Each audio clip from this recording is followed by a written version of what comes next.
How's it going, everybody? Brian Alvarez and Dave Meltzer here, Wrestling Observer Radio. It is January 19, 2017, figure4online.com/wrestlingobserver.com. Very happy today to be joined by Kenny Omega, who is one of, I guess, 4 men in history that have received a 6-star rating in the Observer. Kenny, how you doing today? I'm doing well, sir. I'm glad to be on the show. Thanks for everyone for having me. Are we live, by the way, or is this going to be pre-recorded? This is a pre-tape. This is a pre-tape. Okay, well, for everyone that listens to this, thank you for joining in and listening. Now, the first question, because it has to be asked, is about New Japan and WWE. I don't know if you're aware of this, probably are, but today WWE put up a video where they were asking all of the superstars, who would you like to see in the Royal Rumble? And Seth Rollins says, Kenny Omega. And it was on WWE.com for a while, and then they pulled the whole thing down. So, of course, now everybody's talking about it again. It's been talked about for a long time. And the floor is yours to discuss any of this. Well, I mean, I had actually appeared on the Taz show the other day, and I really don't feel like I'm at liberty to say anything because there really is no details to share. I'm just a free man, and I thought I would just sit around and do nothing and bide my time and exercise my options to wait and negotiate. Since then, I've decided to take a couple of bookings. But I haven't really decided one way or another what I'm going to do. I am leaning more so in one direction than another, but that doesn't mean that things couldn't turn around in a moment's notice. It's really what's on the table and what I feel will make a difference for me career-wise. And like I said before on the Taz show, this isn't who's going to outbid the other guy kind of thing. It's not that at all. I'm still young, I'm still healthy, and I just want to make a difference in the wrestling world. I mean, as far as what is your, short and long-term goals for professional wrestling at this stage? Right. That's a very good question. I feel like as a once wrestling fan, I don't feel like I'm a wrestling fan anymore, but when I was, there were certain athletes that were highly respected and considered legends in Japan, Japanese legends. And I'm talking about the foreign wrestlers. And once I started to really get an interest in and desire to be in Japan, that sort of became my ultimate goal. When I was a child, up until about, I guess, 13 or 14, the big picture was always WrestleMania, Madison Square Garden, being a normal fixture on Monday Night Raw. And then when I turned 15, 16, 17, it was more, I want to be headlining Budokan. I want to be headlining the Tokyo Dome. My dreams then existed in Japan, and I wanted to be a legend in Japan. I feel now I've almost completed a really colorful career in Japan, and I feel very close to doing so. So even if there's a sweet offer on the table to go elsewhere, regardless of where it may be, I hate to leave something behind when something incredible that not many people have ever done before is right at my fingertips. You know what I mean? Mm-hmm. So, now, I guess what I mean to say is now, I've been doing this for a while, and I'm over 30 now, but I don't feel like I'm much less of an athlete than I was in my 20s. I still feel like I can go physically, and this isn't a knock against the WWE, but I do feel that while I can do this physical style, while I can tell these very physical stories in Japan, a real big part of me, in my heart, sort of feels like it should be doing that while I still can. But then again, WWE has amassed an incredible roster now. It's not like it was before or at a point in time when they were just desperate for guys. Now they have a lot of the best talent in the world. So there's pros and cons to both sides. Now, I have to ask this before we go any further, because you offhandedly mentioned that you do not consider yourself a wrestling fan right now. You're no longer a wrestling fan. What exactly does that mean, and was there a moment or a time period, or what led to you no longer being a fan of pro wrestling? That's a very good question. Okay, so by not being a wrestling fan, I I actually think that works in my favor as a wrestler because now I'm taking my influences from other types of entertainment and media. I guess when I watch now anything that's on television, I guess maybe especially now that I am a wrestler, I'm starting to notice a lot of things that perhaps the normal fan doesn't. And I think, and I'll just say it right now, I think me being a wrestler also contributed to me losing, the love as a fan that I once had, because they're in between things in matches, things in between the moves, the way people act and react. And when you understand the magic behind what makes a pro wrestling match, and you notice that as time goes by, people are becoming less skilled at these things. I start to feel less and less taken into the story of a pro wrestling match. I'm less captivated as a whole. And, if I'm not entertained, whether it be someone simulating a real fight, whether it being someone using pro wrestling as a means of comedy, or, everyone likes to compare WWE to being a soap opera, that's fine. If it's a good soap opera, I'm entertained. I'll enjoy it. But there was a period in time in my teens when just nothing was doing it for me. Or there was only one or two guys that were, and, 80% or 90% of the product was just boring. So I guess that's why I'm sort of on this one-man mission right now to kind of just do the type of wrestling that I enjoy and that I would like to see if I was a fan still. When you I'm not even sure if that answered the question.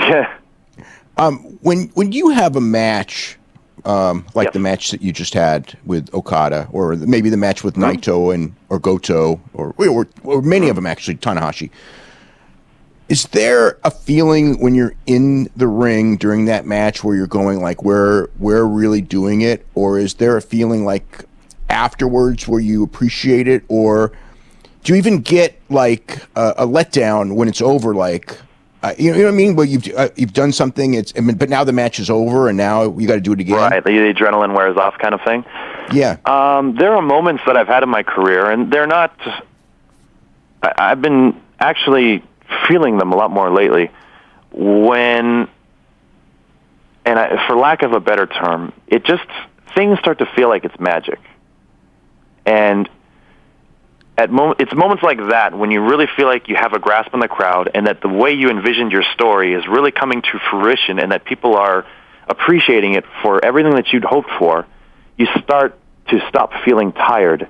You start feeling the match rather than acting something that was pre-rehearsed or choreographed.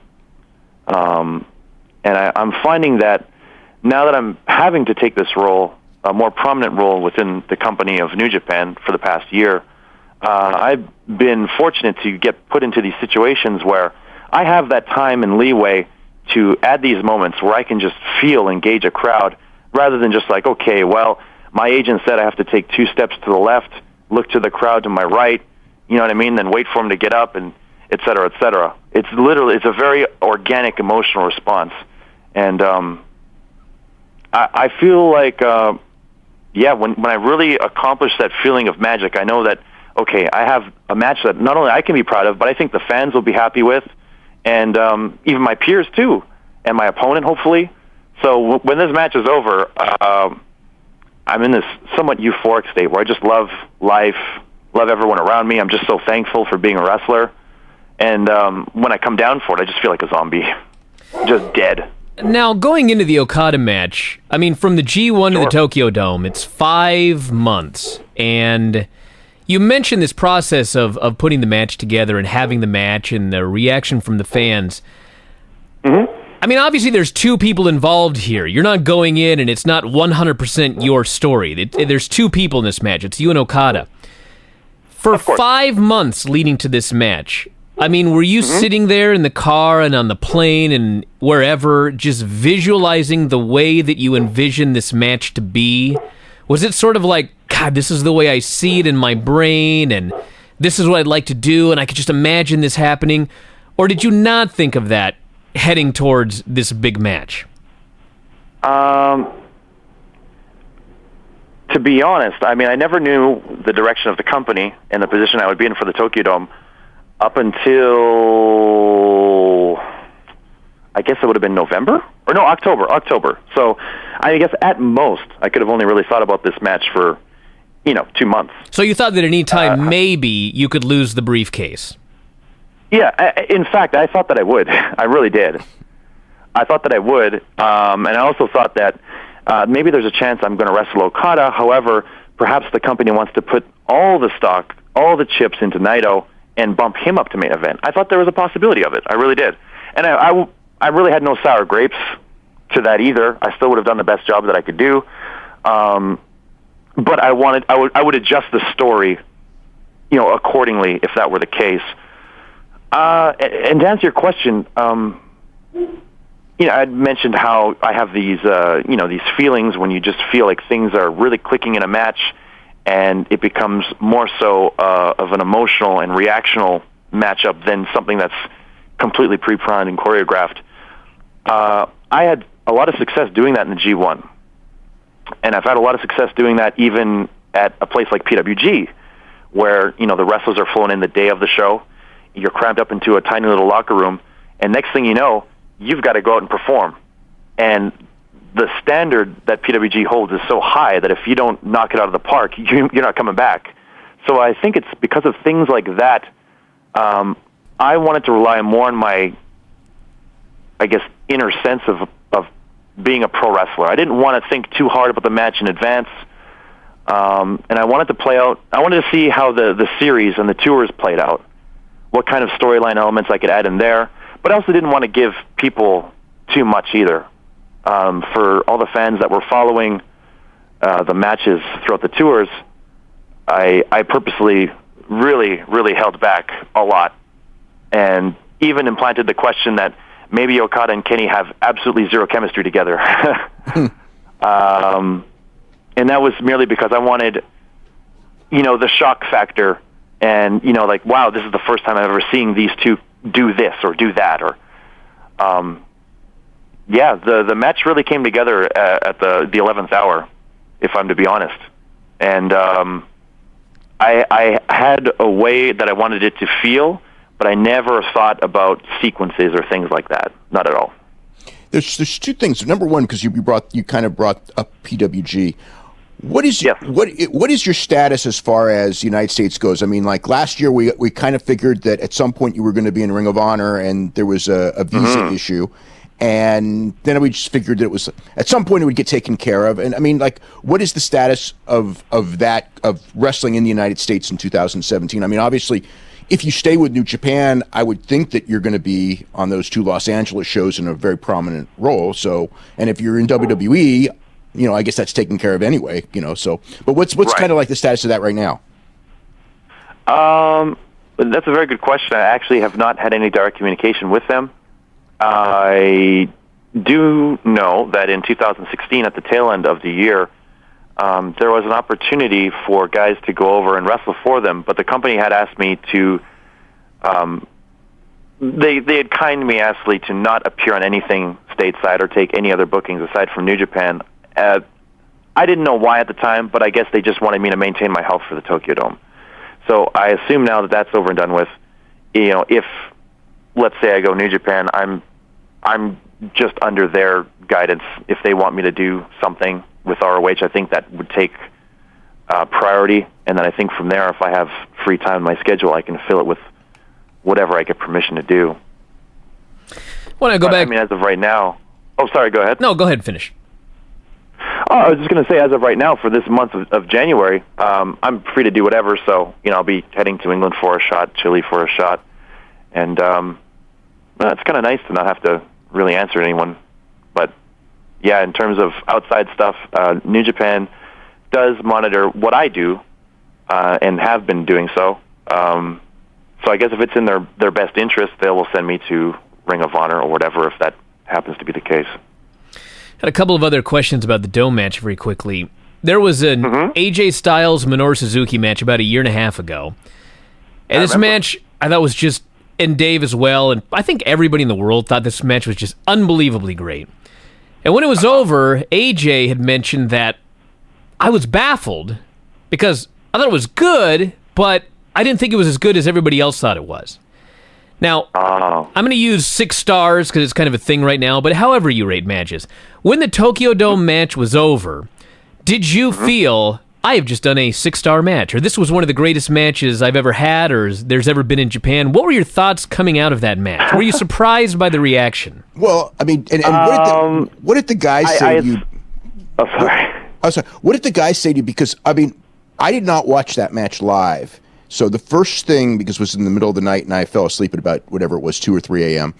And so the first thing when I woke up, I was going to watch the last 4 matches of the Dome show. But before I did that, I looked at my phone and it was blown up, and it was people who were at the Dome live. It was people who watched it live, and there were some wrestlers. And it was pretty much, this is the greatest match I've ever seen. So I'm thinking, like, I mean, the funny part of it is the first reaction, and Steve Austin told me the exact same thing when we talked about the match before we went on the air. It's like, people say that to you, and it's almost bad because the first thing you do mentally is go, it can't be that good. It can't be that good. Of course. And all that. And that's why, when it was over, it was just like, wow, it really was what everyone said. Because I've had people do that to me where I'll be out and there's this match and then I'll watch it. And I almost have to watch it a second time because the first time you're almost feeling like, oh, they said it's so great. And I mean, it's really great, but whatever. But did guys come up to you afterwards and go, oh my God? Because I know like several of the guys, like the Young Bucks and Norton and Billy Gunn and probably others, those are the only ones I know of, all said that like this is, the best match I've ever seen, which for some of those guys that have been around for 20 years, that's saying a lot. Yeah. It was incredibly humbling, and I mean, all you can do is take these types of comments for face value in the moment. But I thought, okay, maybe they just appreciated that we did this long match, and we tried really hard, so they're going to say that it was great and all that. Sometimes you get that, right? And when I'd returned to the back, I felt, like I'd said, I'd felt something special when I was in the ring. And I was still sort of in that trance where, okay, the match is over and I'm just happy to be alive. I'm not injured. I could hear the people. I could feel the people. And I was with the Young Bucks. I was just thankful that they had my back and that they were with me. And then when I returned to the back and I saw the looks on people's faces, a lot of them looked like they'd seen a ghost. And I could have taken that one of two ways, either like, there was a side of me that felt like, oh, gosh darn it, Kenny, that match was way too long. Like, what are you doing? Like, you're in big trouble, mister, kind of thing. Or, what it was what they had said it was, which was like, Kenny, that was a fantastic match. Or, some guys had said, like, this is the greatest match I've ever seen. And these are, like, guys that are, primarily, fans of WWF and WWE, and they've watched all these legendary matches, so it just feels strange because I'm a shy guy, and to hear them say like, "Oh no, that this was just as good as Taker, Shawn," it's like, what, are you kidding me? Like, that was a freaking spectacle, and it made me afraid to watch the match, and I've actually yet to watch it. I've seen the GIFs, I've seen like a couple highlight packages that people have put together, but I'm afraid to watch this thing from front to back because it's received such high praise from so many people that I respect dearly that I don't want to disrespect their opinion if I watch it back and feel like it couldn't live up to that high praise that they've given me. It's a strange feeling. When you were so you brought up the time situation. I mean, when you went out there, I mean, were you and Okada basically told do whatever you want to do? You're in the main event at the Tokyo Dome. Go as long as you want, or did they say keep it at 30 and you went too long, or did they say? I mean, like what kind of time frame? The guidelines? Yeah, what kind of guidelines were you given? Usually like in a main event, in a big match main event situation, the most they will give to individuals, they'll say 30. Go about 30 if you want, and. When I was picturing how this match would go in my mind, I I had sort of thought that I needed more time for selling, more time to feel the people. You know, this might go long because it'll look like a goddamn car wreck. And they had said, like, okay, so is it going to be 30? And I said, oh, geez, like, if we do this correctly, I think we might need over 40. And they'd said, could you please keep it around the little, 40-ish? And then we went 47. So I thought that maybe the 7 minutes or 5 minutes or however much we went over in their mind, I thought maybe that broke the bank. And I was really worried about that because that match had to go up later on in the evening on Asahi television. Right, yeah.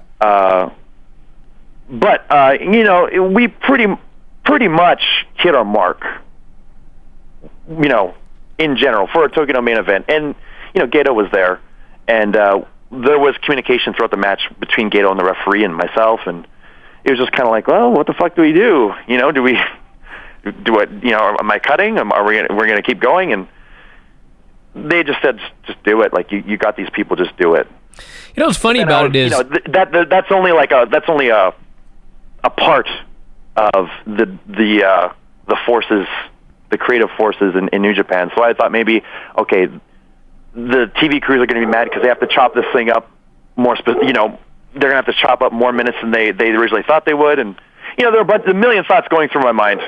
But in the end, all was good. No one was upset, and yeah. It's funny because I watched it start to finish, and then later I was doing the show with Dave, and Dave mentions they had a 47-minute match. And I was like, what is he talking about? Like, it was really good, but was it that long? And then it turns out it was 47 minutes.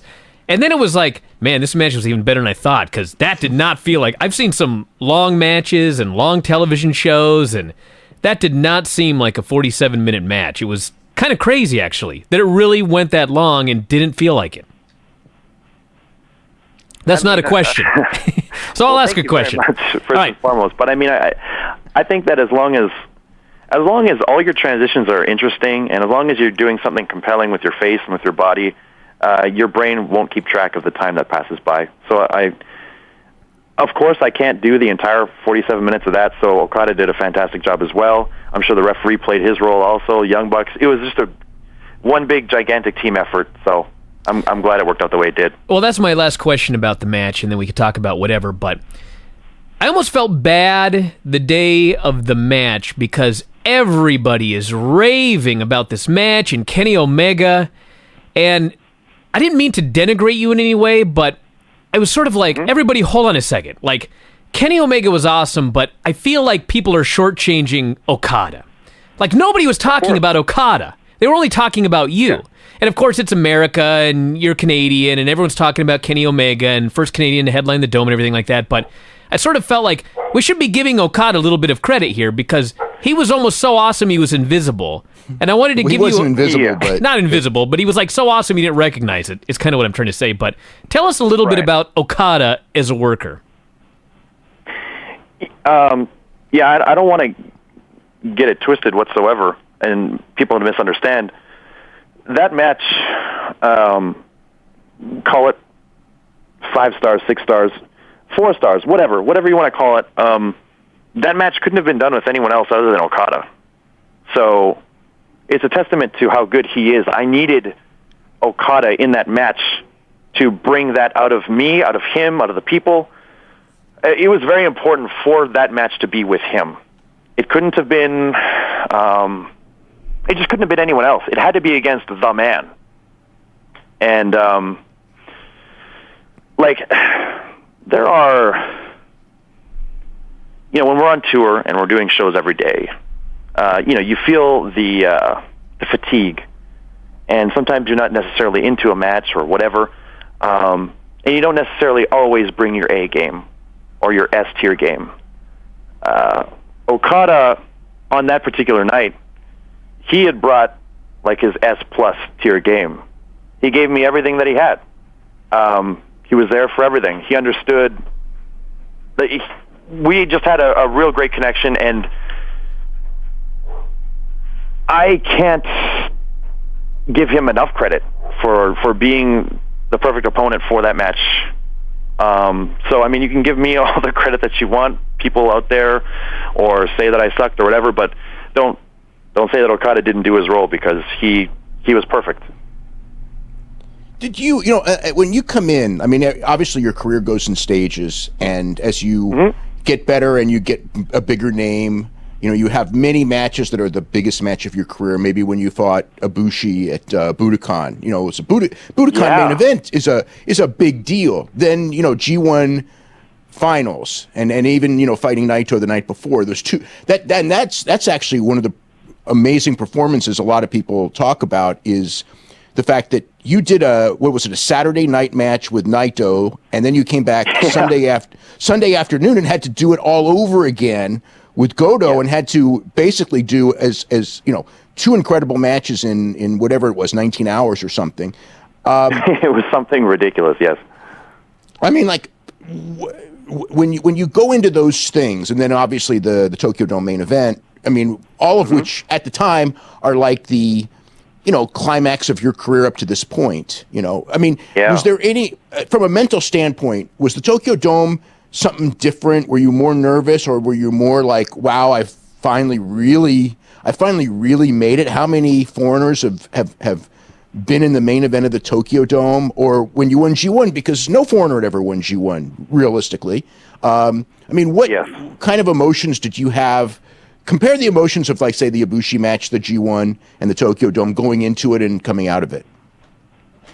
I mean, the Ibushi match, that was a very unique situation, whereas I'd made a mission statement to do whatever I could to help build this small company up to something bigger than it originally was when I had gotten there. And, DDT would run a show every now and then at Crackman Hall back in the day of 2008. And I had seen this small company grow, and they had run Crackman Hall monthly. Then they could finally run Ryogoku Sumo Hall. And then finally, in the year 2012, they could run Budokan. Not only that, but we sold it out. And the company had enough faith to put me on top against, one of my best friends, and someone that I had done almost all of my greatest accomplishments in Japan with, which was Ibushi. I had thought that there was really nothing bigger than that. It was not just on a professional level, but on a personal level as well.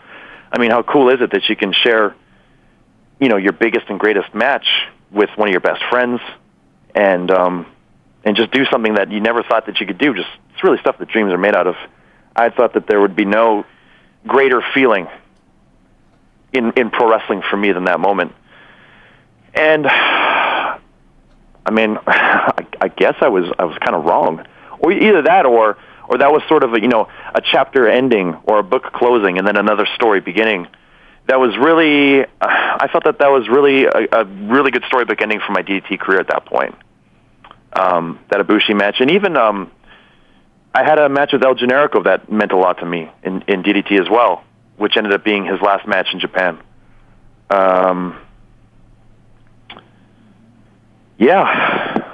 then comparing that to the G1, I had sort of really put myself into a special kind of mode. You have to have a certain kind of mindset to be successful within the G1, to keep yourself healthy and to stay focused on the prize.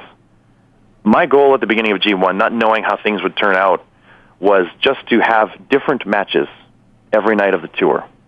I never wanted to go and say, okay, I'm going to have 4-star plus match every night, or I'm going to just steal the show every night. I really didn't care about that because I knew that in the G1, people generally try harder. They're hitting all their moves. Finishers are getting kicked out of. On some nights, guys are going just too hard. It gets ridiculous. At the very least, I wanted to have matches that stood out. So by the end of it, I was very mentally tired because I had really changed up every match as best I could to look different from one another and look different from the rest of the card. So at the end of the day, when I'd finally been told about the plans for the G1, and they had said, it's going to be you and Naito, and you're going to go up. It sort of went against everything that I thought that G1 was building towards. I thought for sure Like, it's just going to be a cool moment to have the Bullet Club leader against the LIJ leader, and I'm just going to be kind of cannon fodder for LIJ, and then Naito will go on and he'll main event the Tokyo Dome. I thought it was just, I thought the writing was on the wall. That's what everyone thought. Right, yeah. And day before, nope, that's not what's happening. And irregardless, I sort of had the idea of, let's keep the boys out of it. Like, no interference. Just have it man-to-man. Make it a real kind of special athletic contest between, the guy that the fans are behind and the leader of the faction that, has that you kind of took place over. Because essentially that's what happened. Bullet Club was the hottest thing around. LIJ stepped in, and, things go full circle. The new guys in town, they're selling all the merchandise, and it was sort of like, old meets new, but at the same time, it was new meets new because the day before, they had the kind of tried and tested company aces, Okada and Tanahashi, do the 30-minute draw. So my plan was just, the pressure is on.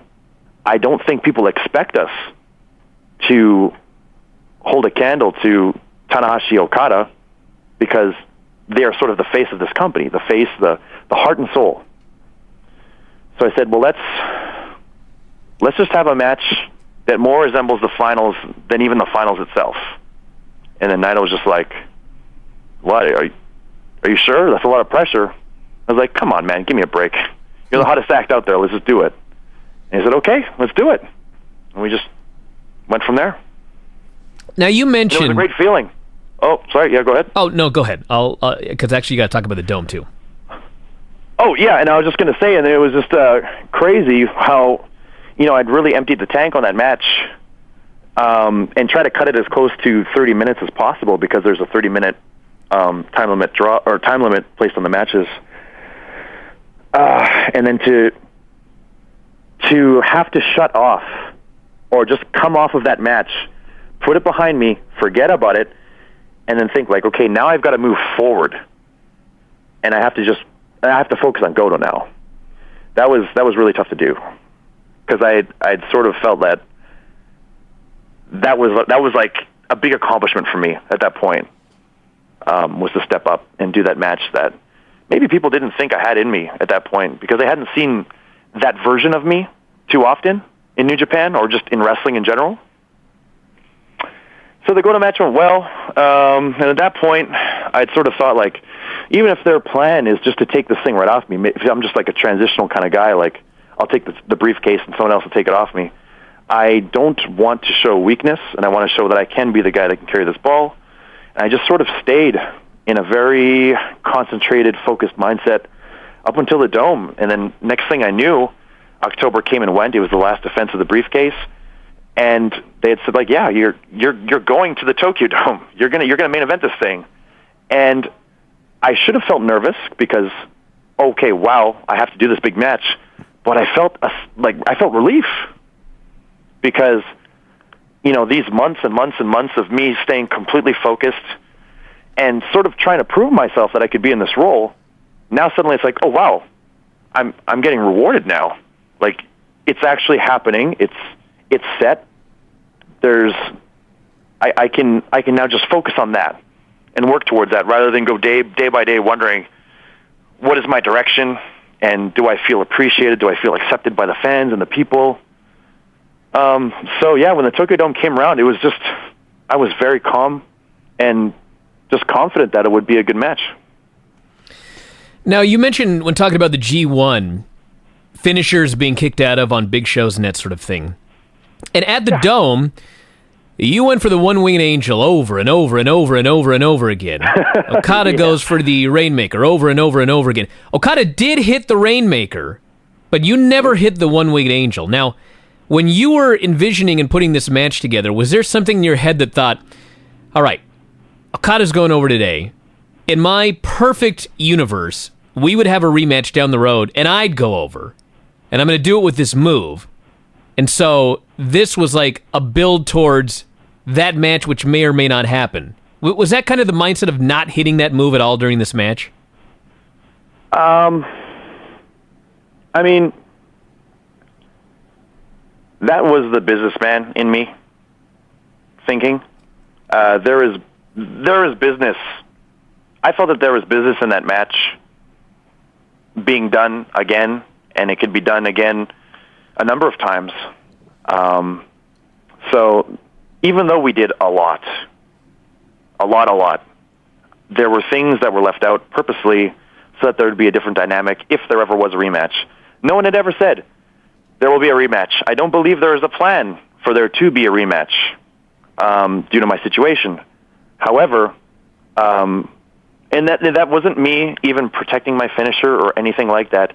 It's just that you have to have elements in these news stories to create drama. So had I used the One-Winged Angel, and let's say he kicked out, and then I lost, it just seems like less interesting of a story if it's like, okay, well, next time you'll have to hit 2 or maybe 3. You know what I mean? It's just, I think there's more excitement to fans being able to see that possible first time I can actually hit Okada with it. If you stay with New Japan, and you know, in 2017, I mean, are there singles are there singles matches with guys, whether it's a Tanahashi, whether it's an Ishii, whether it's Kota Ibushi, or anyone else I may not have mentioned, where you're kind of like, I'd really like to headline, you know, like Osaka with this guy, or maybe go to the finals of G1 with this guy, or, you know, Tokyo Dome or whatever like that, Sumo Hall. I mean, are there, who are the guys, like, at this stage now? I mean, you did wrestle Tanahashi once last year, and then the second one, it didn't happen, you know, unfortunately, because it was but you had a great match with Elgin that night. But I mean, are there guys that you either have done, maybe like Okada, where it's been one match, or Tanahashi, where it's been one match, or even guys that you've never really had the big stage match with? When you look at that roster, and even Americans, even, you know, guys that you would just go like, I really like the challenge of facing this guy on a big show. Right. I had so many sort of picturesque storybook moments in my mind for the match that was supposed to be myself and Tanahashi in the ladder match. I really hope somehow, somewhere in the future, that could be something I would be able to go back to. I mean, there'd have to be a reason for it, but I was really I was down in the dumps that, I mean, injuries happen. It's just the nature of the beast. But I was really looking forward to that first ever ladder match with Tanahashi. So, I mean, in a fantasy world, it'd be cool to do that. I really think I could do something special with Ishii, because I noticed that his outlook on wrestling is a lot different than a lot of guys. And that's just my thought from having worked with him on tour a little bit. He really thinks outside the box as well, and always has great ideas. He's very creative. And I feel like if we were able to sit in a room together and hammer out some ideas, there's a good chance that there could be something special as a result of it. And, you know, he's always been a real physical guy that Japanese and foreign fans alike tend to gravitate towards. So I think it could be a real cool match. And, of course, there's Ibushi. I had always wanted to prove on a global scale that we were something very special as a tag team together. And we never had a chance to do that. We had done some pretty good stuff in DDT, stuff that I was proud of. We did some stuff, a little bit of stuff. We mingled in New Japan a little bit as juniors. But we never had a chance to, I guess, take on the best of the best. And I also think there's money in a potential singles match with Ibushi. And I don't just want to do it for any venue or just anywhere. I think it would have to be something special. I think there would have to be a story. He's a guy that I have made absolutely zero contact with for years. And even fans new to New Japan, new to the product, even they have been clued in. They understand the story and the history between us. I'm all about stories, and I think that's one of the more emotional ones that I can tell and would love to tell if I had the chance to. And when AJ fought Ibushi, they did that one moment right before the finish where he paused and looked at you, and you paused and looked at him, and I thought, that's where it's going. But then it never actually, I was sure, something's happening with those two in the next 4 months, and it didn't go anywhere. It actually never did go anywhere at that point. Right. That is, New Japan is booked essentially a year in advance. And that particular moment in the match was a very real moment that had been organized by just the wrestlers within the match. So, there's this very real sort of, fourth wall breaking moment in this matchup, but there was no pre-written plan moving forward with it. But we all thought it would be like we all, as in myself, Ibushi and AJ, we thought it would be very stupid not to address that. People know that Ibushi and I have this relationship. I shouldn't just be there and not care. I shouldn't just play it off like, it's AJ versus Okada or Tanahashi. It has to be special. And that's why actually AJ was the guy to put in the special request to not use any seconds aside from me, so that there was no other attention going elsewhere. It didn't go anywhere. But the office did take notice, and they did see that. Oh my goodness, this wasn't just a DDT thing. People know that you guys mean something to each other, and that there is a history, and that I guess they were probably thinking that there's money in this down the line. Now, you mentioned injuries when talking about Tanahashi, and how are you feeling physically, not only just after the Dome match, but just in general, after many, many years of doing professional wrestling? Yeah, well, I've been doing it for, a minute or two, and I've surprisingly had worse years in terms of pain and injury, and nagging injuries, not huge injuries, muscle tears, etc. In general, 2016 was a very injury-free year for me. I remember my knee was really acting up throughout the G-1, and it sort of kind of carried over throughout the tours afterwards as well, because we didn't get much rest.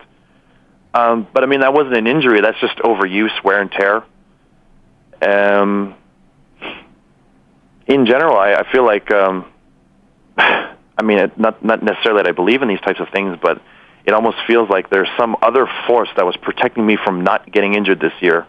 Like, no, Kenny, you have to do big things this year. Don't get injured. I feel very fortunate for that. Did you know at the beginning of the year that this was going to be a big year for you? Because someone who I know, I remember it was, I'm trying to remember the date, because I actually said it to I think I kind of hinted at it after someone kind of told me this, and I thought, what, they're right. And I think I just kind of mentioned, and I know this was in January at some point. It was before it was definitely before the first Tanahashi match. Or no, you know what? It was. I take that back. It was either the day of or the day before the first Tanahashi match, and they just kind of said to me that you watch. This is going to be a big year for Kenny Omega, and I remember after the Tanahashi match, and I kind of said this is going to be a big year, and people go, we're talking about blah, blah, blah, but whatever. Did you have a feeling going into this, especially when AJ left and you were put in that position, that this is my year to really break through on a worldwide basis? To elevate, my standing in this business like I haven't had the opportunity to do up to this point. Yeah, I had really thought that it was an opportunity to raise my own stock, and I was going to take it by force if necessary. The company was allowing me a lot more trust than what they had in the past. Due to the departures, the company had started to trust the foreigners that stayed behind more so. So I was given a lot more creative leeway. I was given the entire Bullet Club. They allowed me to be the leader. They pushed me up to heavyweights, which was nice. So just with those factors in place, even if at that point in their minds I was just, an early 2016 experiment, I knew it was a no-fail situation for me. I had to rise up. I had to do something special. I had to go above and beyond, and not just accept the bookings and accept, the business of the match, whether, you're over or you're down or whatever, and not just kind of, okay, well, this is my job, I'm going to do it. To rise above and beyond the Call of Duty, I have to create a buzz. I have to have a moment. I have to do something that's going to look good in the papers. I have to say an interesting comment that will sound good on World, something that will sound good when translated for Tokyo Sports. I was looking at all these various mediums, how to get my name out, how to raise, my stock, the elite stock, Bullet Club stock, to a point where the company, even if they weren't all in with me, would start to think, oh, wait a minute, this guy can create controversy. People are talking about him. We have to push him. That's sort of the situation that I try to force myself in, because I know up until the ladder match, I think that was supposed to be the end of my 2016. I'm a firm believer of that. That was sort of the end of my run. Thanks for the hard work, and now, go back to the 6-mans, the 8-mans, and thank you for everything. But because of how the match went, the whole angle, the positive response, I suppose my effort, I guess they decided to push it even further. And, let's see how he handles the big pressure of the G-1. And let's see how he handles this. Let's see how he handles that. Okay, let's trust him with the Tokyo Dome. These are all like no-fail situations. It's you either hit a home run or you go home. So I've felt that pressure all throughout 2016, and I just take things day by day.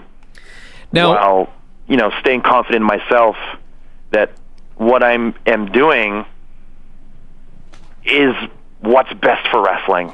I can help this business. I can help New Japan.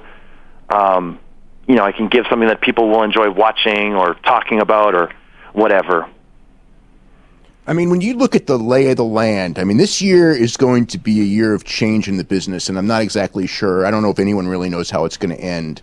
But I think that the end point, and it's already there right now, is that the two titans of this industry are going to be WWE and New Japan. And WWE, obviously, I'm not trying to say that they're on the same level. Show quality, you can certainly argue that New Japan's far ahead. But, as far as big show quality. But as far as, worldwide exposure, obviously, WWE is far ahead, and that probably won't change. But they're probably going to be... Of course. They're probably going to be butting heads a lot more, just because WWE is getting far more aggressive, and New Japan. Out of self-preservation, is going to have to be more aggressive, as far as keeping their talent and things like that. So, what a guy like you, you're in a really interesting position right now, and as all the top talent really is right now. And what type of when you look at like what's coming up, do you kind of like envision, okay, this is where the business is going in the next year? And obviously, Kidani, just this last week talked about, wanting to run the United States as almost a full territory in 2018, which is a really which I thought was really that's interesting. Why I feel like 2017 would essentially be the company getting its toes wet in the market. Right. And I think they have an understanding that they can't expect huge numbers out of the gate. They can't expect to, New Japan's in town and suddenly, 15,000 people are lined up at the door. It's not going to be like that. Best case scenario, I think, in 2017 is that, for one, they have to defend their own borders. They have to be the go-to product for Japanese wrestling fans. Essentially, WWE could make a move for the entire world. They could monopolize the entire global market. They have the talent to do so. They're not low on numbers. They have their own network. So at a drop of a hat, they could just create, okay, well, we're going to make a Japanese title. And, here's the roster for that. We're going to do a tournament, and then we're going to have a weekly show for these guys, too. It's that easy for them. So I do believe that New Japan, even though they do have to branch out, they do have to show assertiveness in that department, they also have to be wary that, WWE is trying to kind of nudge in on the Japanese market as well. They are running shows in Japan. They are trying to take Japanese talent. And doing stuff with them. Whereas in the past, when they would take Japanese talent, it was just they would never do it. But now, they have taken Japanese guys, and not so much on the main roster yet, but I think in 2017 that'll change. But on the NXT, they pretty much built the women's and men's division in NXT around a Japanese star, which would have been unheard of 2 years ago. Yep, definitely. Times are changing, and I think a sort of secondary goal for New Japan, which is something I really do believe they should strive for, is they have to show that they are the option. If love wrestling, love watching WWE if you want, but here is the next best option. We might not be the biggest promotion, but here is the alternative. At least give us a shot. And if people are aware of the alternative, and word of mouth spreads that there is this alternate brand that they could get a pro wrestling fix on, people that are more into the wrestling product rather than, the way the shows are written there in WWE, they know exactly where to go right away. I think that's important for New Japan to establish that they are this entity that does give, the highest quality, top flight professional wrestling. Well, Kenny, we're out of time here today, but I want to thank you so much for doing this interview, and I want to give you an opportunity here to plug your social media and such.